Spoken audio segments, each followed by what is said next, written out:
কিছু লেখা থাকে। আমাদের ইউটিউব চ্যানেলটাও ঠিক ডায়েরির পাতার মতন প্রত্যেক দিনের যে আমরা মুহূর্তগুলো কাটাচ্ছি সেগুলো ঠিক ডায়েরির পাতার মতন হয়তো থেকে যাচ্ছে। গুড ইভিনিং, আজ হচ্ছে বুধবার। আমি এখন বাজার বেরোচ্ছি চিকেন কিনতে। আর আমাদের যে বেথুয়াতে যে একটা কসমো বাজার ইয়ে হয়েছে, সেই দেখো পাশ থেকেই একটা দোকান থেকে চিকেন নিলাম। সন্ধ্যের পর থেকে রাতেবেলা আর ব্লগ করিনি, এমনিই করিনি। আর আজ হচ্ছে বৃহস্পতিবার। Good morning. তো বন্ধুরা, সকাল সকাল তোমাদের সুপ্রভাত জানিয়ে আমি এবার চললাম হচ্ছে রান্নাঘরে। তো চলো আজকে কি করি তোমাদের তাই শেয়ার করব। তো রান্নাঘরে চলে এসেছি।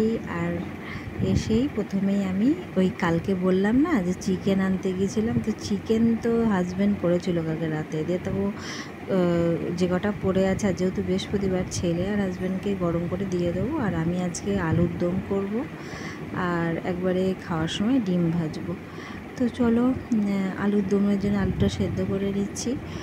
আর কটা ফুলকপি মানে টুকরো পড়েছিল, তো দেখলাম যাকে আলুর দমের সঙ্গে এটা দিয়েই দিই, যদি পড়ে আছে সেই ফুলকপি তরকারি তো বানিয়েছিলাম। তো যাই হোক, হয়ে গেছে হচ্ছে মশলা পেস্ট। তো এবার আমি মশলাটাকে কষিয়ে আলুর দমটা ওই পেঁয়াজ রসুন আদা এইসব দিয়ে একটু আলুর দম করব। আর যেহেতু ওদের মানে ছেলে ব্রেকফাস্টে চিকেন ভাত খেয়েছে আর হাজব্যান্ডকেও দিয়ে দিয়েছি, জানি না ভালো থাকবে কি না। তো আর এদিকে আলুর দমটা করছি। তো আলুর দমটা মোটামুটি ঝোল ঝোল করে আমি দুপুরে খাওয়া হবে।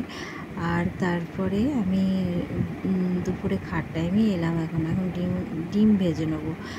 তো ডিম ভেজে নেওয়া হচ্ছে, কারণ হচ্ছে হাজব্যান্ডের আজকে আর মানে ফিরবে না, যেহেতু নাইট ডিউটি শুরু হয়ে গেল আমার হাজব্যান্ডের। তো সেই ক্ষেত্রে ওই রাতে তো সেরকম খাবার দাবার কিছুই সেরকম মানে হবে, মানে মাছ মাংস সব কিছুই হবে না ধরো। তো ডিমটা এই জন্যে করা হলো দুপুরে খাওয়ার জন্যে।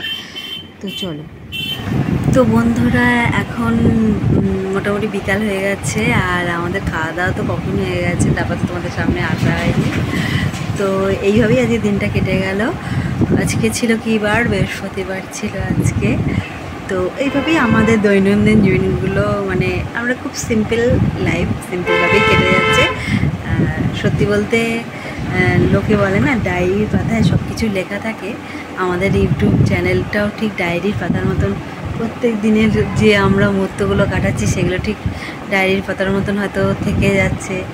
আজকে যখন আরও বয়স হয়ে যাবে হয়তো দেখতে পাবো এভাবে ডায়েরি খুলে, যেমন পুরোনো জিনিসগুলো দেখি তেমনি হয়তো দেখতে পাবো একটা সময়।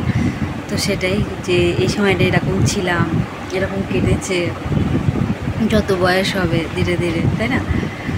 তো যাই হোক, আর আজকে রোদ আছে যেহেতু, মানে বৃষ্টি তো কমে গেছে, আর হয় না।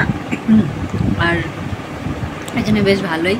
আর একটু রোদ না হলে ভালোও লাগে না, বলো? বৃষ্টি পড়লে কেমন একটা লাগে।